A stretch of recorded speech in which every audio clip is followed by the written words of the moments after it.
इंसानों से कत्ल में मुलविस इसराइल से अमरीकी गठजोड़ एक बार फिर आया। अमरीका का जंगी बहरी जहाज मशरिक़ वस्ता भेजने का हुक्म। ज़मीनी मिसाइल डिफेंस सिस्टम्स में भी इजाफा कर दिया गया। आलमी खबर एजेंसी के मुताबिक पेंटागन की जानिब से अमरीकी लड़ाका जेट तैयारों का स्क्वाड्रन भी मशरिक़ वस्ता भेजा जाएगा।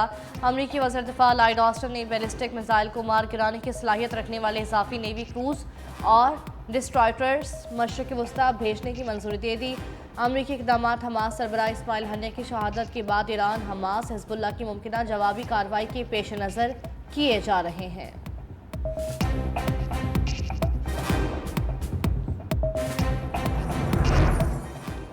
ईरान के निगरान वज़ीर ख़ारिजा का अक़वाम मुत्तहिदा के सेक्रेटरी जनरल से टेलीफोनिक रब्ता अली बाकरी ने कहा कि इसराइल से इंतकाम लेने के हक़ से किसी सूरत दस्तबरदार नहीं होंगे। इस्माइल हनिया को शहीद, ईरानी कौमी सलामती पर हमला किया गया।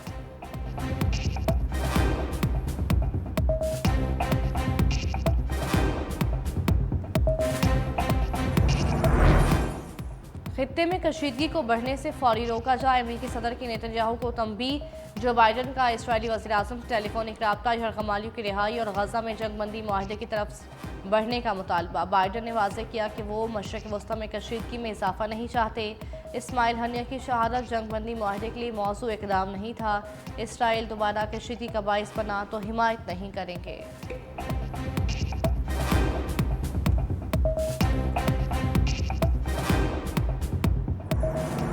पाकिस्तान की हुकूमत और आवाम की तरफ से जनाब इस्माइल हनिया शहीद के कत्ल की शदीद मजम्मत करते हुए शहीद के अहले खाना और फ़लस्तीनी अवाम के साथ ताज़ियत करते हैं। फ़लस्तीन में सहूनी रियासत इंसानियत के खिलाफ जुराइम की हर हद पार कर चुकी है। जनाब स्पीकर, आज आलमी इंसाफ, असूल, वादे, दावे और आलमी ज़मीर खुद कटहरे में मुजरम खड़ा है।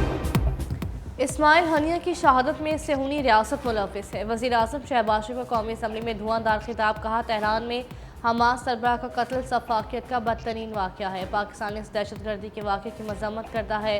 पूरा आलम इस्लाम इस वक्त अश्कबार है। फ़लस्तीन मकतलगाह बन चुका, 40,000 अफराद शहीद हो चुके। इस कत्लेआम पर आंखें बंद करने से काम नहीं चलेगा। इन जराइम पर इसराइल को कटहरे में लाना होगा।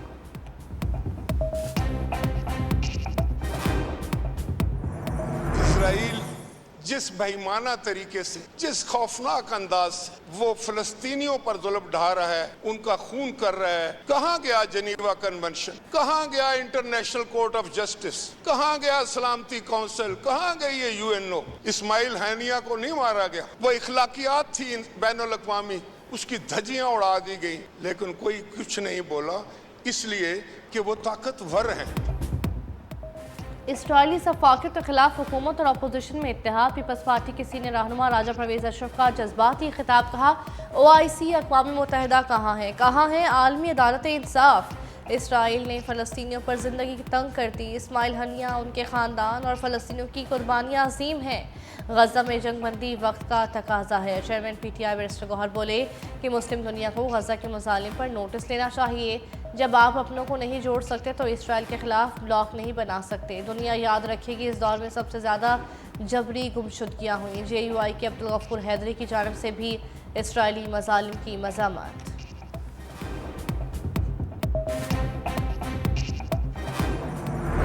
का लापता होना इटसेल्फ फैमिली के लिए बहुत बड़ा सदमा है, लेकिन कुछ चीज़ें उससे जुड़ी हुई हैं जो जेन्युइन केसेस हैं जहाँ पे फैमिलीज़ को फौरी तौर पे सपोर्ट की ज़रूरत है, तो उस सपोर्ट पैकेज में उनको कंसिडर किया जाएगा और उस फैमिली के लिए 5 मिलियन पर फैमिली जो है वो सपोर्ट पैकेज उसका ऐलान किया है वज़ीर आज़म साहब ने। और ये जहन में रहे कि ये किसी किस्म का कोई मुआवजा नहीं है इंसानी जान का या इंसान का कोई मुआवजा नहीं। दिस इज़ एन अमाउंट जो कि हुकूमत की तरफ से उस फैमिली को सपोर्ट की मद में दी जा रही है।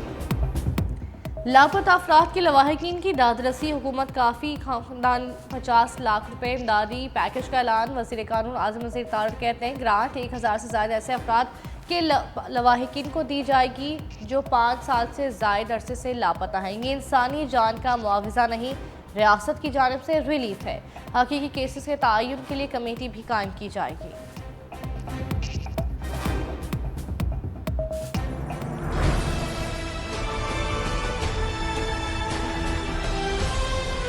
बिजली का जो बहरान है उसको हल करने के लिए शबाना रोज हमारी काविशें जारी हैं। हमें किसी एग्रीमेंट को या किसी दौर को ताने का निशाना नहीं बनाना चाहिए। इसके ऊपर सियासत अवामी तौहीन के मुतरादिफ पावर सेक्टर और FBR, ये दो वो इदारे हैं, अगर इसमें हम कामयाब हो गए इन दोनों इदारों को एफिशिएंट बनाने में और करप्शन से साफ करने में, तो ये कश्ती जो है मझधार से निकलकर किनारे पर लगेगी। धरने वाले बिजली के मसले पर सियासत कर रहे हैं। पावर सेक्टर और FBR की करप्शन खत्म न हुई तो मुल्क की कश्ती डूब सकती है। वज़ीर आज़म का खदशा, हुकूमती IPPs की कैपेसिटी पेमेंट्स का फार्मूला जल्द तय करने का इशारा। बिजली के मसले पर सियासत अवाम की तौहीन करार दी। वफाकी काबीना इजलास में नवाज हुकूमत की तारीफों के पुल बांध दिए। बोले कि तारीख के सस्ता तरीन पावर प्लांट्स नवाज शरीफ दौर में लगे। एक हुकूमत ने 10 साल KP में क्या किया, कितनी बिजली बनाई, कौन सा डैम बनाया। एब्सोल्युटली नॉट का नारा लगाकर मुल्क का हश्र नशर किया गया। फिर एक साइफर लहराकर हमारे ताल्लुकात को धचका पहुंचाया गया। तनख्वाहदार तबके की मुश्किलात का एहसास है, इसलिए 200 यूनिट वाले सार्फिन को 50 अरब रुपए का रिलीफ दिया। सनतों के लिए भी बिजली सस्ती की गई।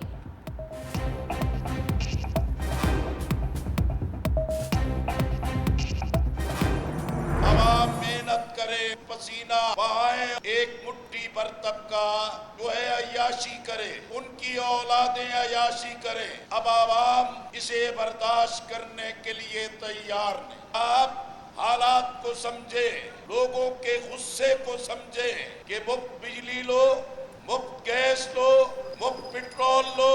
पाकिस्तान का एक अक्सरीती तबका जुल्म के, जबर के और नाइंसाफी के समंदर में गर्क हो जाए, अब ये कौम कबूल नहीं कर सकती।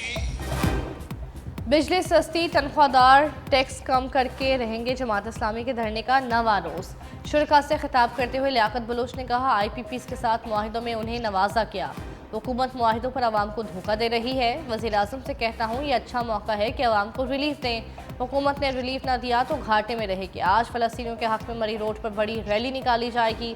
तहरीक इंसाफ के रहनुमा शोएब शाहीन की जमात इस्लामी के धरने में शिरकत। खिताब के बाद गिरफ्तारी के डर से मोटरसाइकिल पर बैठकर निकल लिए।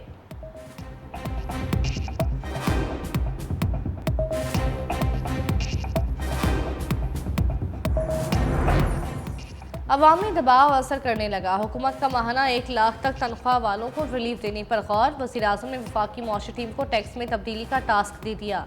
2.5% टैक्स जुज़वी या मुकम्मल वापस लिए जाने का इम्कान।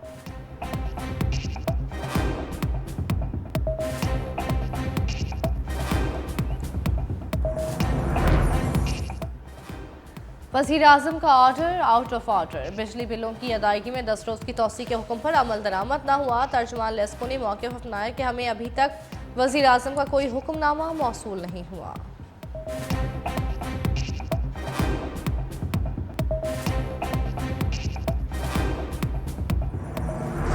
पाकिस्तान की एनर्जी बास्केट है। हमारे पास 70% गैस की प्रोडक्शन सूबा सिंध से होती है। पाकिस्तान की सबसे सस्ती बिजली पाकिस्तान में थर के कोयले से आए। नूरियाबाद का पावर प्लांट 100 मेगावाट और ये तकरीबन 90% से ऊपर की एफिशिएंसी डिस्पैच में चलता है, इसलिए कि अगेन के इलेक्ट्रिक के मेरिट ऑर्डर में सबसे ऊपर नूरियाबाद का पावर प्लांट है। सिंध के कप्तान की सस्ती बिजली की ऑफर। मुराद अली शाह का कराची नुमाइश की इफ्ताही तकरीब से खिताब। कहा, बिजली बहरान का हल सिंध के पास है, हमें गैस दी जाए, सस्ती बिजली फराहम करेंगे। सिंध पूरे पाकिस्तान की तवानाई की ज़रूरियात पूरी कर सकता है। इस वक्त सबसे सस्ती बिजली थर के कोयले से पैदा की जा रही है। फी यूनिट लागत सिर्फ 15 रुपये है। आइन में लिखा है कि जिस सूबे से गैस निकलेगी पहले उसी को मिलेगी। गैस की कमी की वजह से सनतें LNG इस्तेमाल करने पर मजबूर हैं। Sindh electric power regulatory company बनाने जा रहे हैं।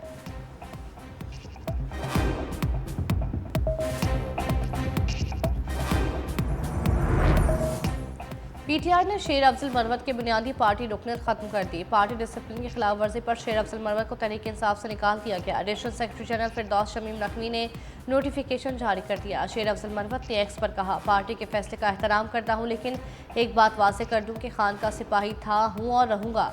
मानिए PTI को मेरे खिलाफ गलत मालूमात दी गई हैं। अपने लीडर से मिलकर उन्हें मुतमईन करने की कोशिश करूँगा। अगर वो मुतमईन ना हुए तो सीट उनकी अमानत है, उसी वक्त वापस लौटा दूँगा।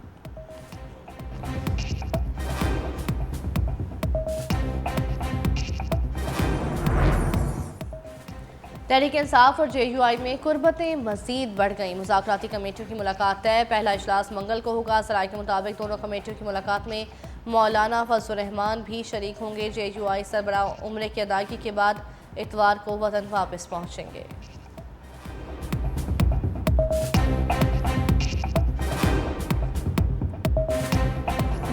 पाकिस्तान है तो हम सब, ये मुल्क है तो हम सब है। और जो आज इस चीज़ की कदर नहीं करते, फिर वो मुल्क देख लें जहाँ पे भी कुछ। मैं भी कहता हूँ कि पाकिस्तान में कोई भी ऐसा शख्स नहीं जो मुहब्बत वतन ना हो, लेकिन शायद हमारी सोच गलत है कहीं कहीं पे, या कुछ जो हमारे समझाने वाले हैं, जो हमारे ऊपर लीडर आते हैं, उनकी सोच इस तरह की है कि वो नफरत की सियासत करें, सोशल मीडिया के जरिए इस तरह की चीज़ें फेंके जिसकी वजह से भाई भाई से लड़े, झूठे प्रोपेगेंडाज हों, इदारों के खिलाफ मनफी मुहिमें चलें। पाकिस्तान को यूनिटी की ज़रूरत है। सीनियर वजीर सिंध शर्जील इनाम मेमन का सियासी जमातों को मशवरा, कहा तमाम पार्टीज को इख्तलाफात पर से पुश डालकर ताकत के साथ खड़ा होना पड़ेगा। सदर आसिफ अली जरदारी ही मुल्क को मुश्किल वक्त से निकाल सकते हैं। किसी न किसी को आगे आकर मुल्क से पोलराइजेशन का खात्मा करना पड़ेगा। पीपल्स पार्टी को सबसे ज़्यादा इंतकामी सियासत का निशाना बनाया गया। हमें लोगों को जोड़ना होगा, पुरानी रंजिशें ख़त्म करके एक होना होगा।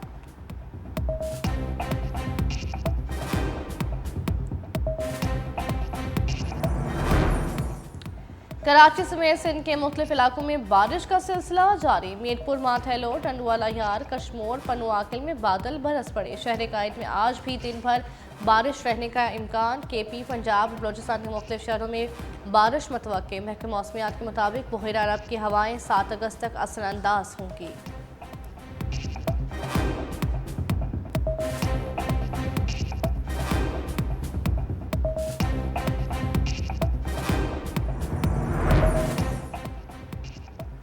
मेयर कराची मुर्तज़ा वहाब की रात गए शहर के मुख्तलिफ इलाकों के दौरे, बारिशों के पेश नज़र सूरत हाल का जायज़ा लिया। बल्दियाती अफसरान ने मुख्तलिफ इलाकों की सूरत हाल से मुतल्लिक ब्रीफ किया।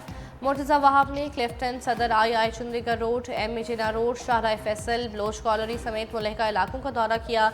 मुर्तज़ा वहाब ने कहा कि शहर के तमाम अंडरपासेस से मामूल की ट्रैफिक रवां दवा है।